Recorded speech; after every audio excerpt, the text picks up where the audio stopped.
Hey, everybody. Welcome back to Straight Talk Commerce.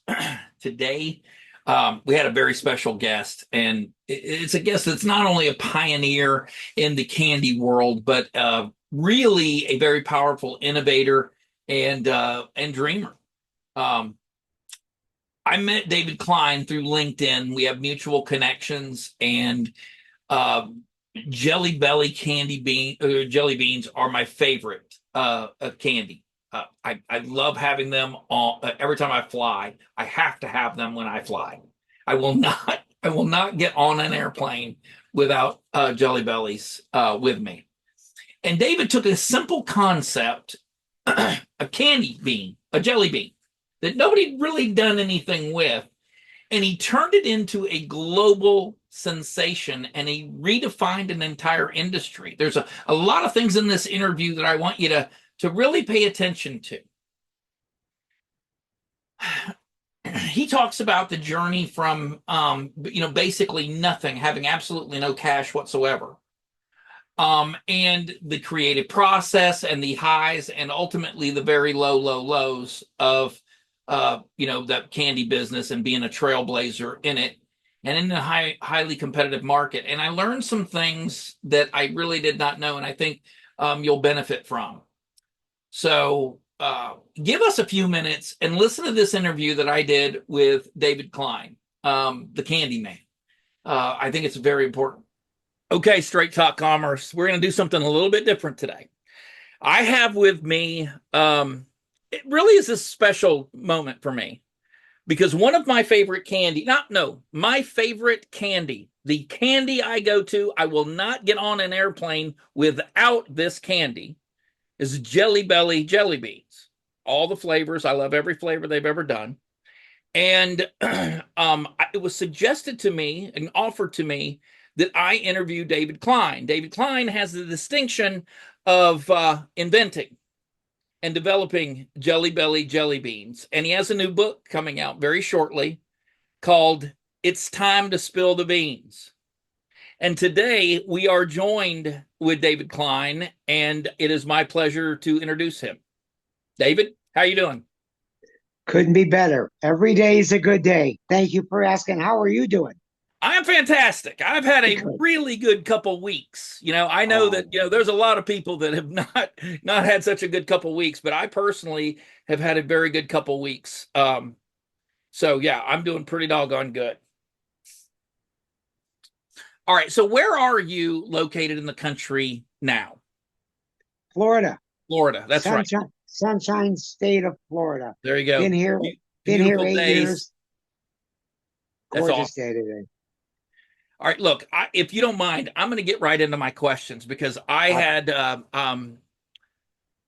my mind, when you agreed to do this, my mind just started reeling with all the questions. What do I want to ask? And I think I've come up with some very good questions. So if you don't mind, we're going to jump right into this. I am ready. All right. So my first question is, how did you come up with the concept in the early days? The early concept for Jelly Belly jelly beans. I mean, there's candies everywhere. So where did that come from? Okay. First of all, I was a wholesale nut distributor at the time. So I had contact with people in the food business. I My first nut that I sold, they were walnuts. And then I sold pecans. And then I sold cashews and almonds. By the way, do you know why you've never seen a cashew in a shell? Think about that. You've seen walnuts in the shell, almonds in the shell. Have you ever seen a cashew in the shell? Well, they not? They don't grow in a shell, do they? Yeah, they the sac has some kind of poison in it. Really? Look it up. Look it up in Yeah. Wikipedia. Yeah. Okay. Anyway, I was watching Happy Days on television. It was 8:10 at night. I was talking to a buddy of mine on the phone, and we always used to talk about businesses that we could start. And I had no money back then. I had $800 and no credit cards in 1976. It was maybe Bank of America card, which I certainly wasn't eligible for. Or what was that? Diners Club. Diners Diners. Club. Yep, sure. Yeah, they were back there in those days. And I said, what if we were to open up a store and the only thing we sold in it would be jelly beans? Just jelly beans. And then I realized, he said, well, how about licorice ropes? No, that's going to take away the specialty of the jelly bean. And Famous Amos back in those days, who was one of my customers for pecans, he had a chocolate chip cookie store. And I figured, you know what? He has a chocolate chip cookie store. I'm going to have a jelly bean store. So you're But I saying that realized, niching down. I guess what I'm hearing is you were very early on niche markets. right, exactly. Okay. Exactly. So I figured, you know what? If I'm going to have a jelly bean store, the jelly beans have to be different. They can't be your standard jelly beans. And so that's how it started. I called up a company that made jelly beans. I told them I wanted them to be my contract manufacturer.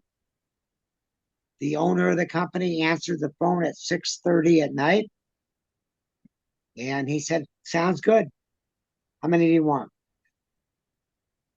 So I knew have nothing no about it. cash. I knew nothing about making jelly beans. Nothing. Oh, I've never made a jelly bean in your life. No, knew nothing about it. People all these years, 40, almost 50 years, tell me, well, how did you learn how to make jelly beans? I didn't know anything about it. You don't really have to know how to, you need to hire people that know what they're doing. 100%. Look, already, first question, you already now know why you're here to talk to us. I advocate to everybody that you need to cut first, measure later. You go for it. You put True. Your feet on the ground and move forward. Exactly. The more you think about it, the more time goes on. Yeah. You won't do it. Then somebody else will do it, and you'll complain, oh, yeah, that was my idea. Well, paralysis by analysis. Absolutely. All right. I got to take this hat. Let's go back a second. 9 pounds. Yeah. Let's go back a second. Why jelly beans? No one had ever done anything with them before. Really? Yeah. Nobody. I mean, literally nobody. Right. You had your run of the mill, and everybody remembers this, getting an Easter basket. Jelly beans used to be, you got them one time, and that was at Easter, and they would be stuck in these plastic eggs, and it would be licorice, and it would be a couple of other flavors, maybe a vanilla or something like that. But, that was it. That's it. By the way, I don't know if you like black licorice or your viewers like black licorice. I would cut down my content on those. I've known people that overdosed on black licorice, and it could rob your body of potassium. Wow. All right. Duly noted. All right. Check with your doctor before you eat black licorice. Wow. Not red licorice. Red licorice has none of that stuff in it. Okay. All right. Switch over. Let's talk about branding for a minute, because I'm very big on, forming a brand and making a brand and using social media to get your brand, right? So here's the question. How did you approach the branding and packaging in those early days, the early stages? Did not package it in the beginning. I didn't have money to package it. I sold it in 30-pound boxes directly to the stores, and I let them do the packaging on it. So they sold it, say, by the pound or by the, ounces or whatever. You sold it to candy stores. Those candy stores put it up on the wall. They do like M&Ms or any other kind of candy. Right. And in the beginning, you just sold it in grocery stores or whatever by the pound or half pound. Not allowed in grocery stores. Had to be in gourmet shops. Oh, wow. So here's another. Right. I turned down an order for $30,000 from a grocery chain. Smart. I didn't want it in there. Yep. Thanks for coming to today's Zoom meeting. Let's break the ice by starting with a bad joke. A minister, a priest, and a rabbit walk into a bar. The bartender says to the rabbit, "What can I get you?" "I don't know. I'm just here because of autocorrect." That is unacceptable, horrible. You upset the baby. That was as boring as your Zoom background. People will think that I'm smart if I have books on a shelf behind me. But I think one title is Green Eggs and Ham. Another one is Winnie the Pooh. They were real nail biters. If you subscribe to the Adobe Creative Suite, use Photoshop and Midjourney, you have all the tools to create great backgrounds. Like this one. I created the background in Midjourney, drew the birds in Illustrator, made them fly in Adobe Animate, and saved it as an MP4. Companies can create a library of backgrounds for all their official Zoom interactions. Does anyone want to hear another joke? It is getting late. You can buy great backgrounds now or join Zoomback Pro and create your own. Go to zoomback.pro for more info.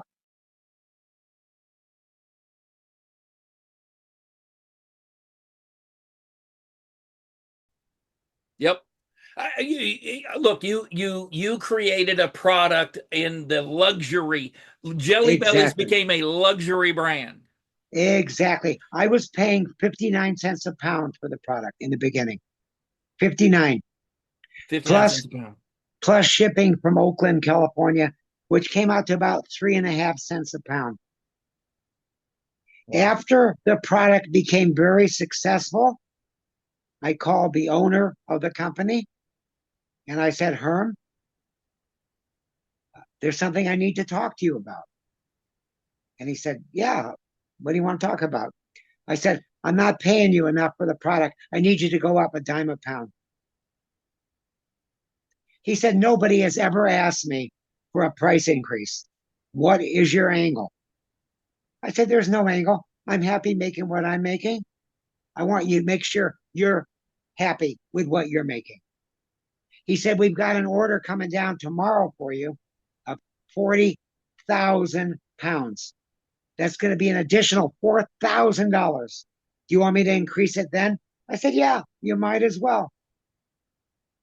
And so I was And then your paying only six- strategy, David, your only strategy behind that was that you wanted it to be a win-win. You wanted to make sure that your Abs- supplier, your owner, was Absolutely. as happy with this product as you are. Absolutely. 100% absolutely. And so I decided to sell it, suggested retail in the beginning at $2 a pound, which was really unheard of in those days. The average jelly bean was 49 cents a pound. So I wanted people to think, "Oh my gosh, if these are selling for $2 a pound, they must be different. They must be good." Yeah, but all right, listen, your Jelly Bellies are also smaller than the average jelly bean, than the average correct. piece of candy. So you're actually getting more. You're having to create more for all Yeah, of the no, oh, you're right. You're absolutely right. It takes up less space on the mogul. So labor costs you can't get the same yield that you can if they were not so small. They're 400 to the pound, by the way. 400 to the pound. Correct. 400 beans to the pound. You're charging. Correct. Say that again. It was a couple of bucks. $2 a pound. $2 a pound. Incredible. All right, now that's not bad. Aside from the size and aside from, we'll go through this question in sets and stages. Okay. So the size is different than the normal candy. The flavors Correct. that you came up with, I'm assuming you had it from jump was a lot of different flavors.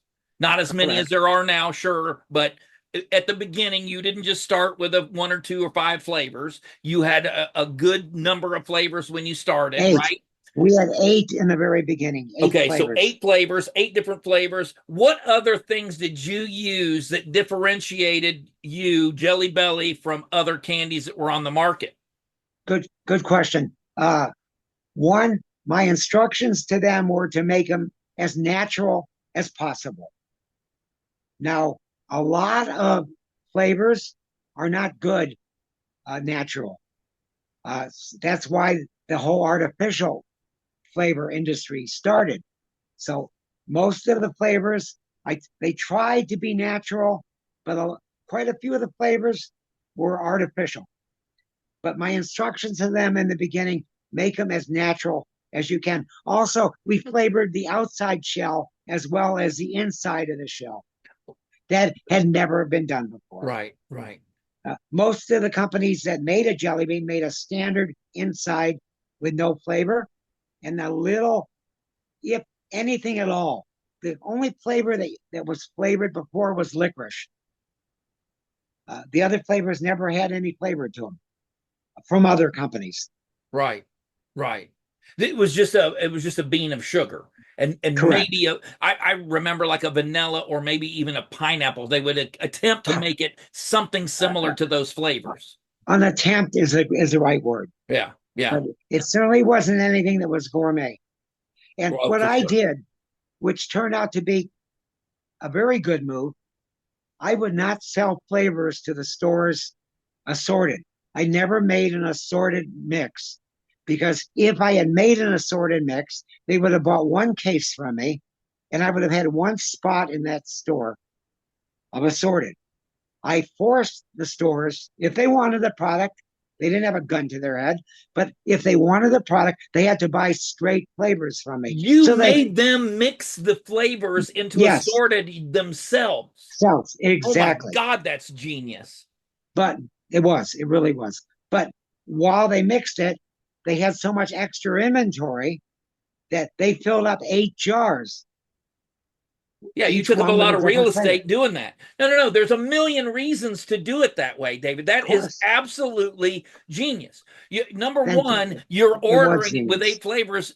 You could have made it, hey, you got to order all 8 flavors. You Right. must mix these into the assortment yourself. Yeah. They, time after time, they said, I want to buy just assorted. I said, it's not available that way. Sorry, Yeah. go Oh. somewhere else. I love it. I love it. All right. So, and that kind of answers the question how you initially approached distribution. Right. But what role did partnerships? Did you go for partnerships right away, or at what point did you ever go for partnerships? Brand Okay. co-branding or anything like that? No, the only partner that I did not have any partners in the beginning, except obviously my wife. And she actually saved the product from ruin in the beginning. The first order that we got in, I was so excited about, oh, they're here. I can't wait to open up the case. They put them in a 30-pound box, and they were in such a rush to pack them, they didn't dry them enough at the factory. Oh, wow. And they didn't put any protection on there, like wax paper or anything. And they all stuck to each other or onto the box. It was a nightmare. When I tried to take some out of the box, they were like a 30-pound block of ice from Union Ice Station. What did you do? My wife said, here's what we do. She got out her baking sheets. She poured them on there from the box, took them out in the sun, and she sun-dried them. In the sun. In the sun. In Wow. the And sun. it worked. And it worked. Because before, when you tried to take some out of it, they left a pot mark on each one because it was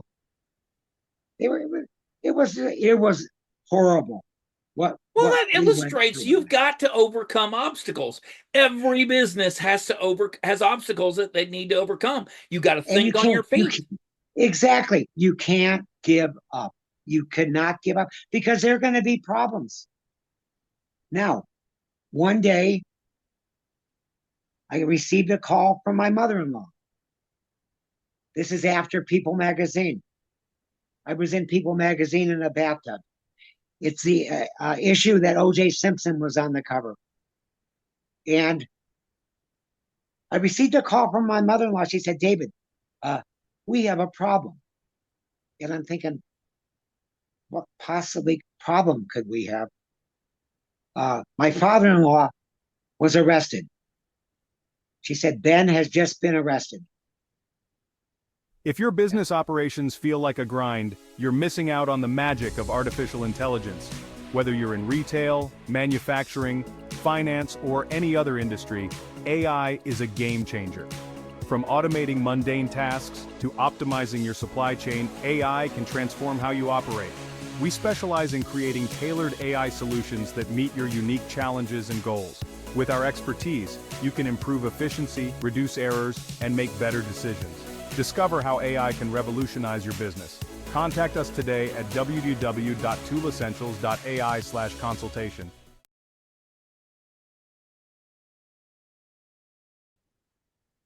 And I said, okay, what's the matter? He was a loan shark. And loan sharking is not legal in California or probably anywhere, I don't know. So he lost his lease. He had a store that was right opposite the General Hospital in LA, the one that they use as a background for Ben Casey, or one of those kind of places. I don't know. So she said, I need to find him something to do immediately. Otherwise, he's going to go back into the hospital, do some more loan sharking. They'll throw him away, and they'll lock him up. They won't let him out this time. So I thought about what can I do to buy him something that she needed him. Well, two reasons. One, she didn't want him around all day. He would have driven her crazy. And two, they had a son in Stanford in medical school then. They needed the income. Sure. So my partner in the wholesale nut business, I called him up and I said, Cal, I want to buy your store in San Marino. And he said, no, I don't want to sell it. I want to save that in case we ever need it. Not interested. You could offer me anything at all, but I'm not interested. I said, how about half a Jelly Belly? He said, that I'm interested in. We met on a Saturday with his wife. After that moment, he owned half a Jelly Belly. Wow. The store in San Marino, if you added all the money that was in the cash register from the day before, you're looking at maybe 20,000 at the most. Inventory, the whole nine. Everything. And maybe 15. Wow. And the sad part is, as soon as I bought the store, the landlord went up from $350 a month to $1,100 a month. Oh, wow. Yeah. Yeah, that figures, though. Yeah, right. And so that's what happened there. I never, to the day he passed away, I never told him what that store cost me. He never knew. Wow. He never, ever knew. When you were approaching, distribution, you were saying that, look, no, you didn't get co-brand, you didn't partnership. What did you do? I mean, how did you get this out to a wider audience? The product sold as fast as they could make it. We were at a point where they couldn't make any more for me. This was before President Reagan. They could not. Okay, we're going to get there in a minute. We're going to get there in a minute. I want to save that. They could make any. They could not make any more. So before, look, everyone that's my age and older knows that President Reagan loved jelly beans, and in particular, Jelly Bellies. And you blew up during the Reagan administration. Is that fair to say? Right. Well, I don't like saying it because I was at the point where I couldn't sell anymore before him. Wow. So that wasn't a bump for you. No, it did. I was out of the picture by then. Oh, wow. They actually knew when he was governor of California, he bought their regular beans from them. They knew he loved jelly beans. He acquired it when he quit smoking. Right. He acquired the habit. So they went into the buyout meeting with me, knowing that he loved jelly beans. They never disclosed that to me. Legally, they didn't have to. They had inside information. Sure. And as soon as he became president, they spread the word to him. Well, you don't have to buy our regular beans anymore. We have something here called Jelly Belly. We'll think you'll like them better and use them for your inauguration. Inauguration. And that's how that started. I did not profit at all from President Reagan. I was out by then. Were you already international? Was it already international? There wasn't an Yeah, international. we were selling a guy in Canada who took out the trademark for himself. We had so many problems with the trademark. We had my distributor. Okay, let's start from the beginning. I went to one of my customers in Alhambra, 1824 West Main, and he was showing his medals from the state fair. Every year, if you submit a flavor that nobody else submits to by putting another ingredient in, automatically you get a medal for that kind of ice cream because you're the only one selling marshmallow, whatever. Right, s'mores, whatever it was, right? Whatever, Okay. whatever. Yeah. So he had in the corner of his place, he was displaying his medals for ice cream at the state fair. And I said, Bob, I have a new product here. I'm going to be calling it Jelly Belly. I don't have money to pay for rent. I was completely on the level with everybody. I will give you half of the retail price. We're going to sell them for $2 a pound. You get the first dollar of every bean that is sold in your store. No investment on your part at all. I'll buy some kind of a display case for it. Right. I'll pay for the beans. I'll come at night after I deliver all of my nuts to all of my customers, and I'll take care of the store.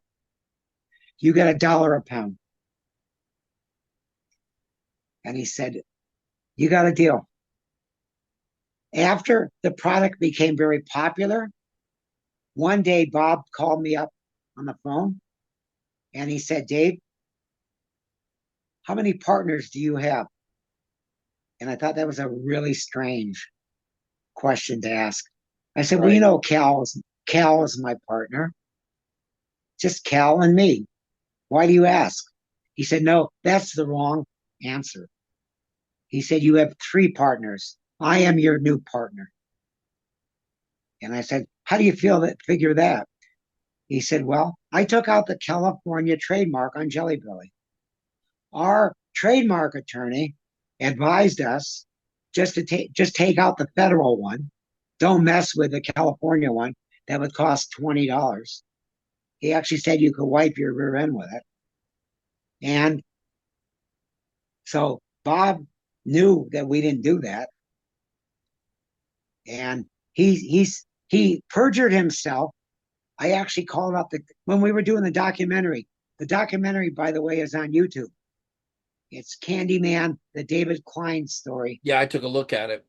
Thank you. You watched it for free, right? Yeah. Yeah, good. So I called up Sacramento and I got a copy of when Bob signed for the federal trademark. And then, the state trademark. And he said, I said, what do you want? He said, well, listen to me and listen to me right now. Very forceful. And this guy was not a forceful person at all. He said, I want you to guarantee me $64,000 a year. I'm willing to be a distributor, and any money that I make as a distributor, I'm willing to take off of the $64,000. But I need you to guarantee me $64,000 a year. I said, what if I don't? He said, I will be on the phone. I had just taken him up for a visit. Take your trademark. They're holding it basically hostage at that point. Yep, absolutely. He said, I know where they are. He said, you just took me up there 2 weeks ago to the factory. I'll call them. I'll tell them now they're dealing with me. Feeling isolated and disconnected? You're not alone. Many men struggle to find a community that truly understands them. Introducing Odyssey, a place where fellowship and brotherhood thrive. Join us on a journey of personal growth and meaningful connections. At Odyssey, we believe in the power of brotherhood. Our community fosters brotherly connections that last a lifetime. We come together to serve our communities and make a difference. Hear from those who have transformed their lives with Odyssey. Odyssey gave me the brotherhood I was missing. I found other business leaders and entrepreneurs who share my values. Together, we make a real impact in our community. Odyssey is more than a group, it's a brotherhood. Join us and discover the power of true fellowship. Take the first step towards a more connected and fulfilling life. Odyssey, where fellowship, business, and brotherhood unite. For more information, go to yte.com. So we had written up a contract for him. Actually, it was Cal's idea. And in the contract, we said, we put in so much in the beginning of it that this is between such and such, and we'll go under the laws of whatever. Just the whole thing was so that you wouldn't see one sentence in there that said, until the sum of 64,000 is reached. We didn't put per year. And Bob signed it.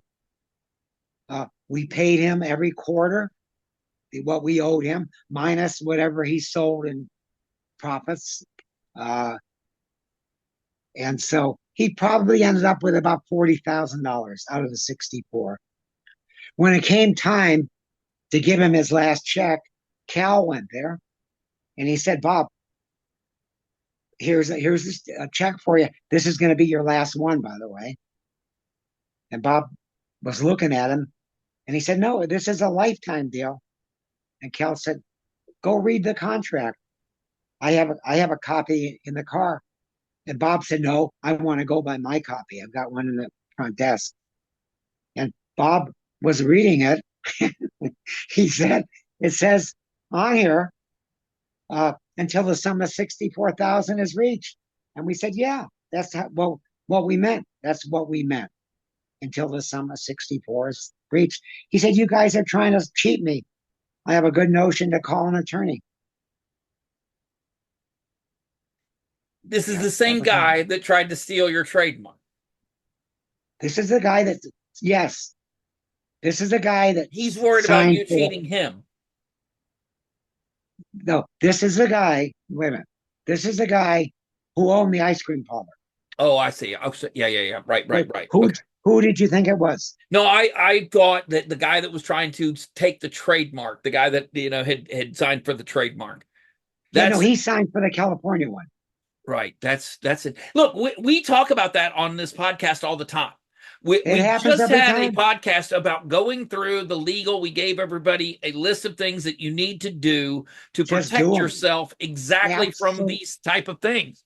Because look, most people that you're talking to right now, Dave, are just starting out their businesses. They're just coming up with the idea. That's why we're talking today. They're coming up with the idea. I wanted to talk to people that have done this successfully and have, created a business. And some of them we talk to fail spectacularly.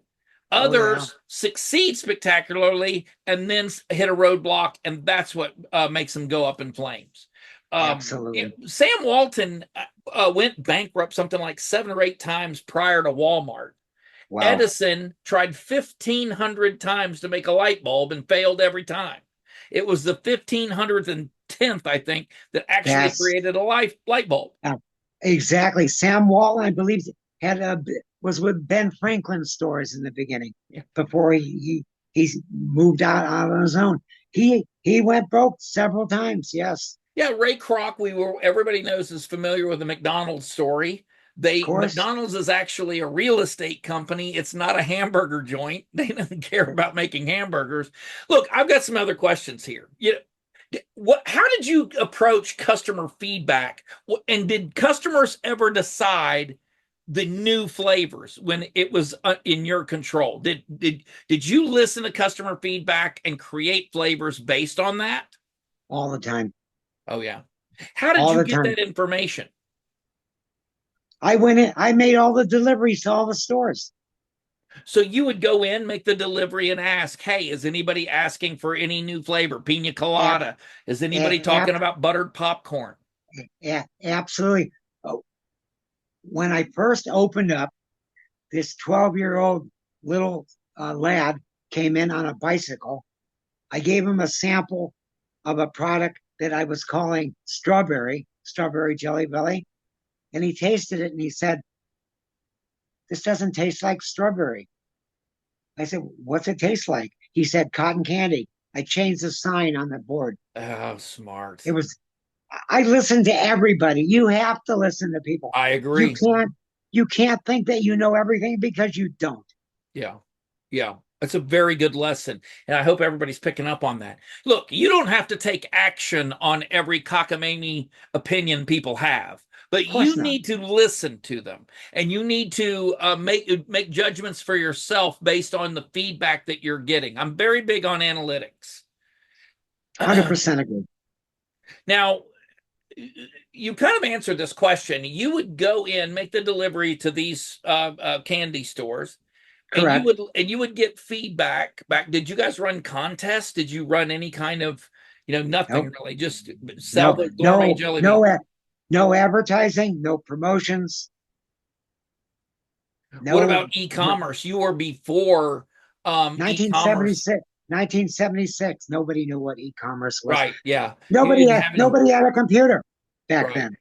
Now, if you were to do that today, how do you think things would be different? I mean, would you think about selling on any platforms, or how do you think that things have changed a little bit? What would you Okay, use now? let me tell you how things have changed. There was a young man who about 6 years ago, 5 or 6 years ago, did not make this product himself. It was called sour stripes or something like that. Sour sour stripes. Yeah. You have a computer in front of you right now? I do. Hershey just bought them. Can you put what Hershey's latest Yeah. acquisition was? Hershey's latest acquisition.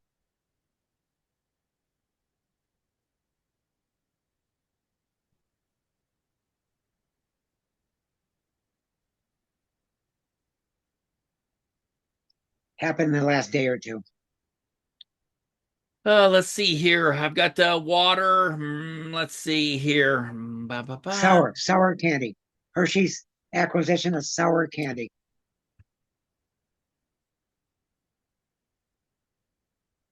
Let's see here. Sour strips. Sour strips. That's it. Yeah, sour strips. Okay. We made that product back in 1990. Oh, That wow. same product. We made it in 1990. Is it He similar figured it. to the roll gum or something like that? I mean, it's just a Yeah, strip with. very, very close. We made that product, and we were forced out of business by our manufacturer of the licorice. Candy business is brutal. Oh, you would think it's a nice business. Yeah, And you actually. I mean, look, I've got some adult products. I've got right, some survival products. Nothing. Yeah, I don't really have the same problems. And I just closed a music app on the phone called Melody Clouds. We just closed it, and that cool. none of this stuff really takes place. I mean, with the exception of Apple and Android, it's another story. All right, look, let's say that you're an entrepreneur in the candy industry today. Okay. What social media platforms, what new technologies would you use? I mean, are you somebody that keeps up on that kind of stuff? Oh, absolutely. I would be doing Facebook. I would be doing Instagram. Everything that this man just sold out to Hershey. I heard a rumor he got about $100 million. I have not verified that, Not but I bad bet for he a did nice, because good year's work. his sales were probably about 30 million a year. So figure 3 times. Yeah. And he didn't even make the product himself. It was made for him by a co-packer, I believe, in Spain. What would be He had a your whip. best advice to somebody that was going to go into this line of work, that was going to do, any type of entrepreneurship, actually? You want to build a unique product, something that no one's ever done before. What advice would you give someone that was going to set out to do something like that? The best advice I could give them, I have seen so many people start out a business where they felt they had to have everything new. They had to have new candy equipment. They had to have everything brand spanking new. They could have gotten used equipment for 1/10 of the price, but they had to impress people. Yeah. Start out. Are you familiar with the cottage food industry? Cottage foods, sure. You mean different sauces and that kind of thing? No, no. Where you can make the product in your home Home, right? Yeah. without getting health department approval. Yeah, that's what I'm saying. I mean, it's very prevalent in the sauces and the right. that community. It's Right. very prevalent. You're right. It's not approved in every state, but in the states that it is approved, you don't have to go through all the health department that you need. Now there's certain some states you can only do 250,000 a year. Some states you can only do 50,000 a year. Right. You got to check with the states and see what that state allows. But if you can start out as a cottage food industry and do market nights once a week, once a Saturday night, Thursday night, Friday night, for 30 or 40 bucks to try the product out before going absolutely. Don't put your last dollar into it. Don't borrow money from people. Start on a very small basis in the beginning and see if the product actually sells. If it sells, then take it to the next step. Don't go crazy in the beginning. You are dropping absolute gold bars right now, and I definitely appreciate that. We at Straight Talk Commerce, we talk about these things all the time, and to hear somebody like you that goes and just edifies and repeats what our mantra is: start small, grow into your next, grow into your next, grow into your next. It's true. It's true. It's really, really true. I saw a man start his business with $3 million. He didn't need $3 million to start it. He signed a lease for expensive office space in Santa Monica, overlooking the ocean. You don't need that stuff in the beginning. He eventually went out of business. Yeah, and I would argue that he went out of business because when you take investments, when you take people's money in the amount of $600 to $1 million, that adds a layer of pressure to your endeavor that is just crushing. And it absolutely adds a layer of difficulty and desperation to what it is you're doing, that you bootstrapping and funding your own operation for a year. Right. My favorite show is Shark Tank. I love watching Shark Tank. I watch that even on the reruns now. Yes. Online. Anytime I see it, I will watch it. And one of the things that struck me about that show, and it sounds like you would have been a perfect candidate to go on that program, right, is that what you just said, starting small. My favorite episodes, by the way, are the cottage food, the crackers or the soups or the seafood sandwiches that people bring. They've got this one thing that they make very, very well. Right. And they put it out there and blow it up. Let me ask you a question. Sure.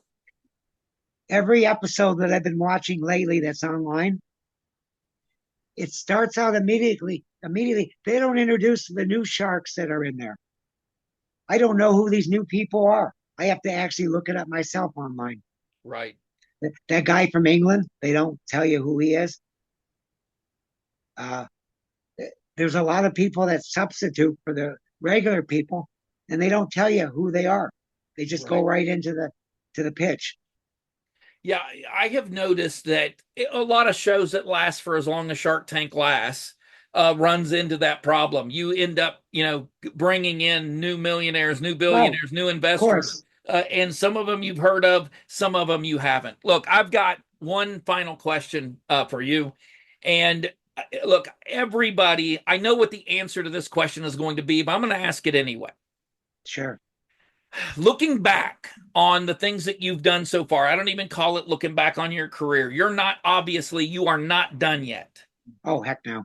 But is there anything, and I know the answer to this question, but is there anything that you would do differently in your approach to building Jelly Belly as a brand, or any business? You could apply it to anything you wanted to, I suppose. But is there any one thing that sticks out that, man, I really made a mistake here, and I need to next time learn from this mistake more than anything else? Yeah, there definitely is. In my case, there are probably more than one. Well, sure. But And that was a trick the- question. If you had said no, I would have hung up immediately. But I want to know now, would you There is. share There- would you there- share with there- us what that is? there is one thing that blaringly, when we sold out to them, two things at the meeting. One, I would have had a lawyer with me at the meeting. I would have had a lawyer accompanying us at the meeting. Yeah. Two, I never would have agreed to sign out for a 20-year term. They had me agree not to compete in jelly beans for 20 years. Wow. Now, that in itself in California would never have been able to be maintained. That wouldn't have held up in courts, a 20-year non-compete clause. No way. So that I wouldn't have signed a 20-year non-compete clause, and I would have had an attorney there accompanying us at the meeting. And you honored that non-compete too. You signed 20 years and you honored that 20 years. Yeah, because I signed it, exactly. Yeah. Never tried to weasel out of it,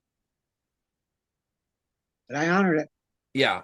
Every conversation I've had with you, your business, your honesty in business has been really what stuck out the most. Great. You made a jelly bean. Fuck, get in line. You've Right. done, you know what I mean? You've had sales of this or whatever. Your presidents love your product or whatever. All those things are great. The accolades stack up. That's fantastic. It's not always is where did you get? It's how did you get there? Right. I have to look at myself every time I shave in the mirror. Yeah. Yeah. Yeah, I couldn't agree with that more. And I hope that the people that get information from Straight Talk, that they understand that there is an honor to doing this. This is the backbone of our economy, entrepreneurship. It's the reason we can land rockets back into the gantry. It's the reason that we can, send, rockets to the moon and we can create products that benefit mankind, is because we have a amount of integrity in our business dealings, and a certain amount of trust from that. Absolutely. 100%. Could Listen, not agree with you more. Couldn't agree with you more. I'm going to give you the final word. I mean, is there anything, you want to replug the book? I cannot wait to read it. But I'm going to give next couple minutes. The floor is yours. Thank you. Can I tell you one thing? Sure. I started working in my life at the age of 6 years old. 6. My grandparents and my aunt had a liquor store in Van Nuys, California, which was right next door to Joe Punicello and Ed Punicello's dad from the Mickey Mouse Club. I would go in there during the summer months, stay from morning till 11 o'clock at night. I waited on customers in California. If you're a member of the family, you can be any age at all and serve with liquor in bottles because it's not open. It was classified as a package store. I was actually going to call my book Everything I Know in Life I Learned in a Liquor Store, because it's really true. I learned how to talk to people when they came in.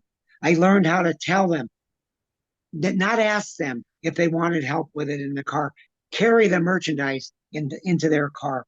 Right. I learned how to communicate with them. That's where I learned the candy business. Every candy bar that was there, I would study it. I would make a study of it. I learned how to reading candy bars. Where is this company? Who are they a division of?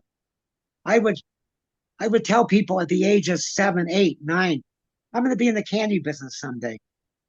It was like I was predestined to be in the candy business. Sure. Everything you learn in life adds to something. People take math and they want to know, what are they ever going to do with this algebra?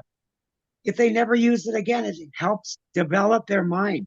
It makes your mind think. Everything you know in life, you're going to use it in one form or another, even if it's just to help you think.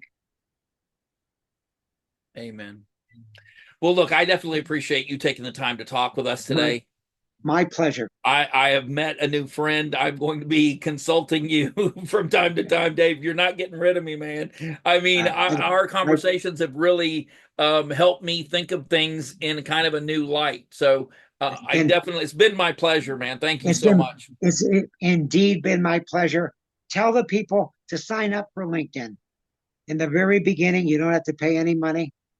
There's a LinkedIn Pro that gives you some advantages. But just sign in for the basic LinkedIn and read. Do you know that LinkedIn is owned by Microsoft? I do, yeah. Not many people know that. And just sign up for things like that you can just engulf. I gave my son advice once. He's an animator. And I gave him advice. And I said, Bert, whatever you decide to go into, no matter what it is, know more about that field than anybody else. Subscribe to free journals about candy. There's a million of them that you can subscribe to. Just read that book just to the point. Training with Radio Hall of Famer Gary Meyers on podcasting, public speaking, and radio announcing offers numerous benefits that can significantly enhance your skills and career prospects. Gary's extensive professional experience provides a wealth of knowledge and practical insights, particularly in engaging and retaining an audience. For podcasting, this includes mastering the tone of voice, pacing, and the strategic use of humor and emotion to create a strong personal connection with listeners. In public speaking, Gary emphasizes authenticity, clarity, and confidence, teaching techniques such as effective body language, eye contact, and vocal modulation to ensure your message resonates deeply. His insights into audience psychology help you read and respond to real-time reactions, making your speeches impactful and memorable. For radio announcing, Gary's training focuses on developing a rich, expressive vocal presence that conveys personality and warmth, essential for creating a vivid mental picture for listeners. This includes technical aspects like voice modulation, pitch control, and timing, along with practical advice on script preparation and handling live broadcasts. Gary's training includes real-world simulations, providing hands-on experience and personalized feedback to refine your skills. Additionally, networking opportunities with industry professionals and fellow trainees can open doors to new possibilities and collaborations. Gary's comprehensive programs cover content creation, audience analysis, narrative construction, and retention strategies, ensuring a thorough understanding of all aspects of these fields. He also emphasizes personal growth, building self-confidence and resilience, and offers insights into the business side, including monetization and branding strategies. Gary Meyers' training equips you with the tools, confidence, and connections needed to excel in podcasting, public speaking, and radio announcing. Contact Gary on LinkedIn today to get started.